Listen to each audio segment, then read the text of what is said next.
안녕하세요.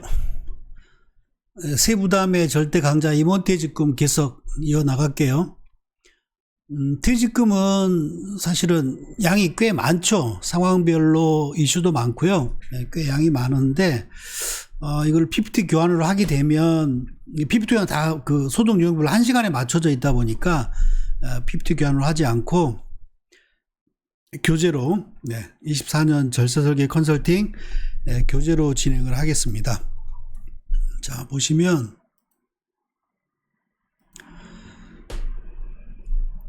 지급 규정을 설계할 때 상황별 설계 방법, 등기 여부에 따른 임원퇴직금 지급 의무,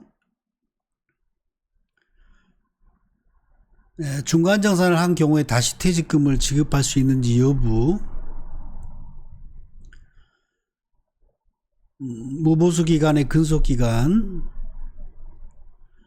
해외법인 파견기간에 대한 총급여 문제, 퇴직금을 포기할 때 조세 문제, 분할지급 시 조세 문제, 퇴직금을 가지급금과 상계할 때 조세 문제, 직원이 임원으로 되는 경우, 임원이 직원으로 되는 경우, 대표이사 사임한 후 고문으로 다시 근무하는 경우, 그리고 이제 퇴직금과 퇴직연금제도, 그러니까 임원이 퇴직연금에 가입할 수 있는지, 그리고 임원이 퇴직연금을 납입할 때 조세 문제, 그다음에 임원이 퇴직연금을 가입했을 때 중간전 사유 등등 여러 가지 이슈들이 있습니다. 이거를 제목 따기도 그렇고 해서 이슈별로 하나씩 쭉 이어서 강의를 할게요. 그래서 오늘은 9번 목차 교재로는 428쪽인데요. 잠깐 428쪽이 맞는지 확인 좀 할게요.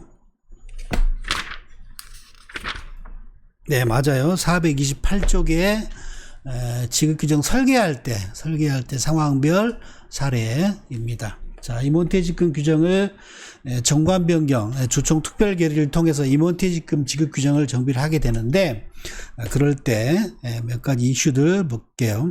자, 설계할 때 참조해야 될 판례. 자, 임원퇴직금은 정관에 정한 금액을 전액 송금으로 인정을 하죠. 인정을 하는데, 그러니까 일단 주는 법인의 입장에서는 정관을 요건으로 하고 있고, 정관에 정한 금액을 송금으로 산입이 됩니다. 자, 그런데 정관에 정한 임원퇴직금 지급액이 퇴직급여의 형식을 빌려서 특정 임원에게 법인의 자금을 분여하기 위한 일시적인 방편으로 마련된 것이라고 그러면 퇴직금 송금 인정이 안 되게 됩니다. 그래서 이게 이익 분여에 대한 어떤 그런 방편으로 지급된 것인지 여부를 판단하는 여러 가지의 판단 기준이 있습니다. 대부분 판례에서 나온 얘기고요. 자, 종전보다 급여를 급격하게 인상을 하거나,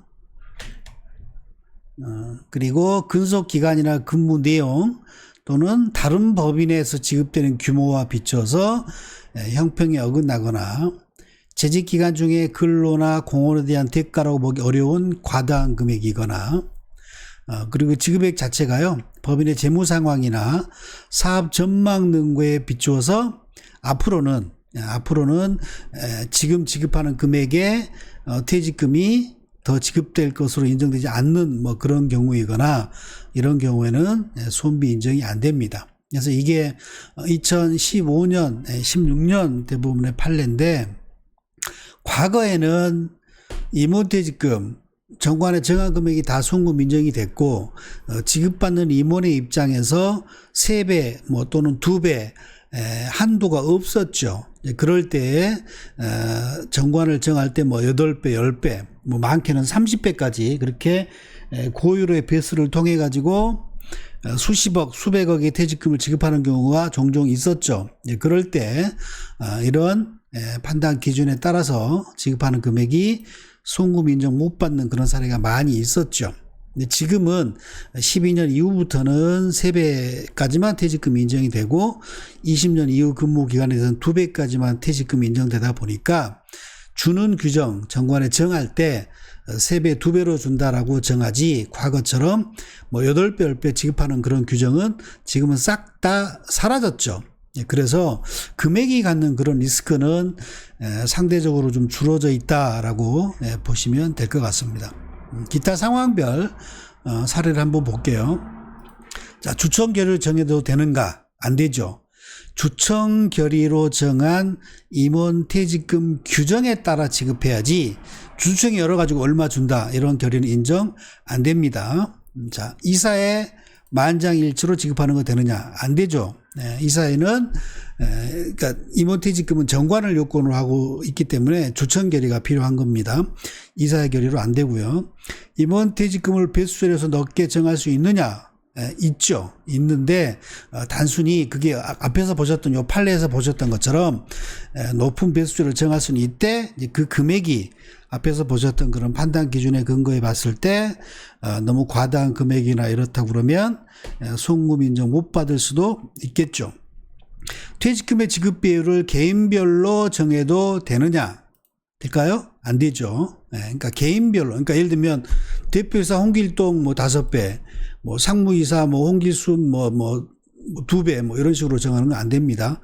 과거에는 직급별로 대표이사 몇 배, 뭐 상무이사 몇 배, 뭐 이렇게 하는 경우는 있었죠. 근데 특정 개인을 특정해서 개인별로 지급 비율을 정하는 건 인정되지 않습니다. 자, 임원의 직위별로는 정하는 건 되느냐? 해당 규정이 일반적으로 적용되는 경우라고 그러면 해당이 된다. 근데 이제 이게 사실 판단 사항이라는 거죠. 그러니까 개인별로 지급비율을 달리 정하는 건 안 되고 직급별로 달리 정하는 건 인정은 되지만 그 내용이 또 앞에서 보셨던 판례에서처럼 일정한 판단 기준에 근거했을 때 송금 요건을 충족해야지만 되겠죠. 자, 특정 임원에게 지급비율을 높게 적용해도 되는가? 안 되죠. 그러니까 특정 임원, 예를 들면 일반 임원은 한 배로 하고 대표이사만 뭐 10배로 한다든가 이렇게 차별적으로 높게 정하는 경우에는 부당이익 계산 부인이 적용된다 해서 송금 불산입 될 수도 있겠죠. 이거 역시 근데 사실 판단 사항이죠. 그러니까 실제 예전에 사례 보면 대표이사는 3배를 받고 일반 임원은 1배를 지급하는 규정이 조사받는 과정에서는 부인당했지만 심판이나 불법 과정에서 인정받은 경우도 있죠. 그거는 사실 관계에 따라 달라지겠죠. 그러니까 대표이사만 3배를 받았다는 것을 우리가 그만한 공로가 있고 그럴 만한 받은 어떤 기여도가 있다라고 입증을 하게 되면 송금 인정이 될 테고, 이제 그렇지 않은 경우라고 그러면 그 자체도 차별적인 배수로 해서 송금 불산입 될 수도 있겠죠. 사실관계에 따라 다르다는 거죠. 평가에 따라 임원이 퇴직할 때마다 지급기준이 달라지는 경우 안 되죠. 그러니까 규정은요, 여러분, 일반성을 갖춰야 됩니다. 그러니까 어떤 시점에 따라 달리 적용이 되거나 어떤 사람에 따라 달리 적용이 되거나 하면 규정 요건 위배라고 볼 수 있죠. 네, 그리고 확정적인 그런 형태로 규정을 정하는 게 필요합니다. 한다의 개념으로 해야 된다는 거죠. 뭐 할 수 있다의 개념으로 해서 그때마다 뭐 달리 적용되는 그런 여지가 있다거나 하면 규정으로서는 적합하지 않은 그런 사례라고 볼 수 있습니다. 퇴직 임원에 대한 사원의 평가에 따라 지급금액이 달라지는 등 그 퇴직시마다 지급 기준이 달라져 가지고는 안 된다. 일반성이 있어야 된다. 그러니까 어느 경우에나 누가 퇴직하든 일반적으로 공통적으로 일관되게 적용될 수 있어야 한다라는 겁니다. 그게 규정이라고 규정에 갖는 요건이라고 할 수 있겠죠. 그다음에 R번, 정관의 임원별 퇴직금 한도를 정하고 이사회에서 임원별 퇴직금을 정할 수 있는지 안 되죠. 다 정관, 그러니까 주총특별결의를 통한 정관 또는 임원퇴직금 지급 규정에서 관련 내용들을 다 정해야 되지, 뭐 정관에다가 5배 해놓고 이사회에서 뭐 상황에 따라 뭐 3배, 4배, 그 5배 이내에서 따로 정하는 거 안 됩니다. 어떤 경우든지 임원퇴직금 지급 규정과 관련돼서는 이사회는 들어올 수 없습니다. 정관을 요건으로 하고 있죠. 그리고 정관에서 이사의 퇴직금 지급이나 조정 결의를 거치 임원퇴직금을 한다고 하면서 별도로 규정을 정비하지 않고 정관의 하한만을 정하고 있는 경우, 이게 실제 이제 문제가 된 사례죠. 대부분 판례죠. 굉장히 의미 있는 판례죠. 그러니까, 이거 보십시오. 자, 사례 정관 조항입니다. 자, 임원의 보수는 주청 결의로 정한다라고 했고, 보수를 1항에 뒀고요. 자, 2항에 임원퇴직금 내용이 있습니다. 정관의 내용입니다. 정관. 임원의 퇴직금의 지급은 주청 결의를 거친 임원퇴직금 지급에 의한다라고 해놓고, 정관에서는 자, 주청 결의로 따로 정한다라고 해놓은 거예요. 근데 주청을 한 번도 안 한 거예요. 그러니까 주청 결의로 정한 규정이 없는 상태인 겁니다. 자, 그런데 3항에다가 2항의 퇴직금은 최소한 근로기준법에 규정되어 있는 금액 이상으로 한다라고 한 거예요. 이런 정관인 상태에서 상속이 개시가 된 겁니다. 상속이 개시가 된 거예요. 자, 그러면 여러분들 한번 판단해 보세요. 정관이 이렇게 돼 있어요. 임원퇴직금을 얼마로 준다라고 따로 규정을 안 정했어요. 그러면 임원퇴직금 지급 채무가 없는 것처럼 보이잖아요. 그러니까 이 퇴직금을 피상속인의 상속재산에 포함시켜야 할지 여부인 거예요. 자, 납세자는 우리는 주청계로 정한다고만 정관에 정해놓고 주청계로 따로 정하지 않았으니까 임원퇴직금 지급 금액이 없다. 그러니까 퇴직금이 상속재산에 포함될 게 없다라고 주장을 하는데 이 3항이 문제인 거예요. 3항이. 2항에서 따로 정하지는 않았지만 3항 정관에서 최소한 근로기준법, 그러니까 그 근로자들 퇴직금처럼 30일 평균 임금에다가 근속기간 곱한 금액 이거 이상으로 한다라고 정해져 있지 않느냐. 그러니까 최소한 요 3항에 따른 퇴직금은 상속재산에 포함시켜야 된다라고 하는 판례입니다. 그래서 그러니까 이게 잘못된 정관 규정의 사례라고 할 수 있죠. 여러분, 임원퇴직금은 자, 정관에 이렇게 2항에 정해놓고 따로 정하든가 이렇게 하면 되는 거지. 아니, 여기서 근로기준법 얘기를 왜 하냐는 말이에요. 임원퇴직금은 근로자가 아니기 때문에 근로기준법 얘기가 나오면 안 돼요. 안 되는데 하여튼 이런 식으로 조금 바람직하지 않은 그런 형태로 정관을 정비를 한 겁니다. 그래서 이런 상황이 상속이라는 그런 이슈가 생기게 되면 문제가 될 수 있다라는 거죠.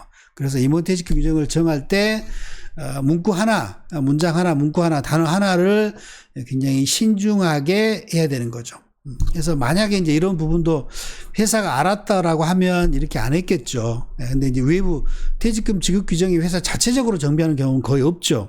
뭐 외부의 뭐 다른 컨설턴트나 이런 전문가들이 회사의 규정 정비 작업을 도와주고 하는 경우가 많은데, 그런 미래 상속 시 생길 수 있는 그런 이슈에 대한 충분한 검토 없이 이런 식으로 하게 되면 나중에 상속세 재산에 포함시켜지는 그런 리스크가 생길 수 있다라는 거죠. 네. 주의해야 되겠죠. 네. 자, 그리고 임원 퇴직하기 전에 규정을 개정. 그러니까 과거에 일정한 배수제가 있어요. 그리고 이제 지금 정관 변경을 해가지고 조정 특별결의를 통해서 다시 정하려고 해요. 자, 그러면 지금 정하는 게, 그러니까 과거에 정한 거 시점 이후부터 적용되는지 아니면 지금 정하는 게 과거로 싹 소급해서 적용되는 건지 문제가 될 수 있잖아요. 자, 그런 경우에 지금 정하면 과거 거는 효력을 잃게 되고 지금 정한 그런 내용이 개정 전까지의 근속기간에 대해서도 전체가 다 적용된다라는 거죠. 네. 그리고 한 명이 100% 보유한 이런 회사의 결의 방법. 이런 회사, 그러니까 한 사람이 100%를 보유한 경우에는 사실 주총에도 할 필요 없죠. 본인이 참석만 하면 주총이 100% 성립이 되는 거니까, 그러니까 1인 100% 소유한 그런 주주인 경우에는 주주총의 의사록만 작성해 놓으면 된다라는 관련 판례들입니다. 그래서 그 상법 절차와 관련된 이런 어떤 실무적인 절차적인 측면에서는 한 사람이 100%를 가지고 있는 지분구조는 뭐 최고의 지분구조라고 할 수 있죠. 다만 텍스 플래닝 관점에서 보면 뭐 배당이라든가 이런 효과를 고려했을 때는 또 최악의 지분구조가 될 수 있겠죠. 그래서 이런 부분을 어떻게 보면 경영하는 기간 동안의 그 영업성과를 배분할 수 있는 지분구조 세팅이 제대로 안 돼 있는 그런 회사일 수도 있겠죠. 자, 어쨌든 한 명이 100%를 보유한 경우에는 혼자만 참석하면 주총이 자동 성립되는 그런 효과가 있기 때문에 주주총의 의사록만 작성해 놔도 된다는 거. 실제 총회 개최 사실 없다 하더라도 총회 의사록만 작성해 놓으면 된다. 혼자 의장하고 뭐 주주하고 다 할 수도 없는 거잖아요. 웃기는 거죠. 어쨌든 주총 의사록만 작성해 놓으면 된다라는 겁니다. 네, 자 오늘은 지구규정을 설계할 때 상황별 설계 방법에 대해서 받고 이후에 쭉 이어서 진행하도록 하겠습니다. 자, 2024년 절세설계 컨설팅이었습니다. 시청해 주셔서 감사합니다.